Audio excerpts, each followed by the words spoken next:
తల్లిదండ్రులు చూపిస్తారు. ఎనలేని ప్రేమను ఇలలో చేయాలని ఆశిస్తారు. అందరంత గొప్పవారిగా ఈ దయ ఉంటే వారు కాదులరు అధిపతులుగా. ఈ దయ లేకపోతే ఇలలో బతుకుట జరుగునా.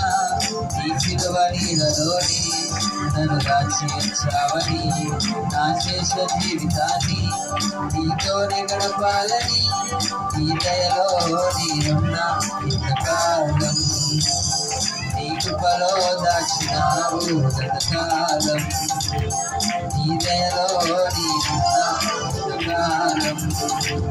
నీ కృపలో దాచినావు గతకాలం. నా ప్రాణాన్ని నన్ను తిపావు. అపవాది కోరలకు అంటకుండా దాచావు.